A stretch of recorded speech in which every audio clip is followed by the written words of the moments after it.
এই হাদিসটা যদি আপনি মনে রাখেন, আমার ঈমান বলছে যে আপনি আর রোজা ছাড়বেন না।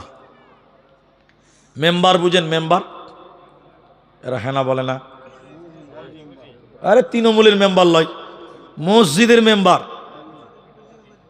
বুঝেন তো? বুঝেন তো? ওই যেটাতে মুলিশে খুতবা দেয় ওটাকে কি বলি আমরা? মেম্বার। মাশাআল্লাহ, তৃণমূলের মেম্বার বললে সমস্যা আছে নাকি? বোঝার জন্য ক্লিয়ার করলাম, ওটা হলো মেম্বার। আল্লাহ নবী দেখেন হাদিস, এদিকে দেখেন, এদিকে দেখেন। আল্লাহ নবী মেম্বারের সিঁড়িতে পা দিয়ে বললেন আমিন, এইভাবে 3 বার বললেন। খুতবা হয়ে গেছে, নামাজ হয়ে গেছে। হাজার ব্যস্ত থাকলে এই কথাটা মনে রাখবেন, কঠিন কথা আছে। সাহাবীরা জিজ্ঞাসা করলেন আল্লাহর নবী, এটা তো নতুন সিস্টেম চালু হলো নাকি আবার, যে মেম্বারে উঠার দোয়া আমিন আমিন আমিন, এরকম সিস্টেম আছে নাকি?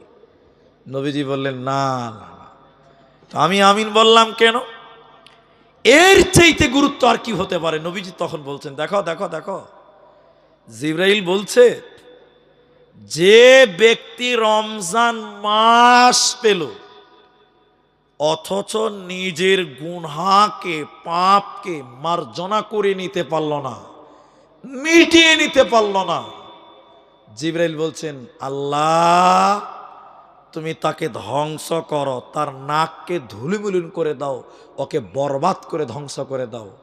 নবীজি বললেন আমিন, আল্লাহ তুমি তাকে ধ্বংস করে দাও। তাহলে রোজা পেল, রোজার মাস পেল, নিজের গুনাহ মিটাতে পারল না, এর জন্য বদদোয়া করেছে কে? জুড়ে বলুন। ফেরেশতা। এর জন্য বদদোয়া করেছে কে? মুহাম্মদ সাল্লাল্লাহু আলাইহি সাল্লাম। এর জন্য বদদোয়া করেছেন জিবরাইল ফেরেশতা। এই লোকের জন্য বদদোয়া করেছেন নবী মুহাম্মদুর রাসূলুল্লাহ।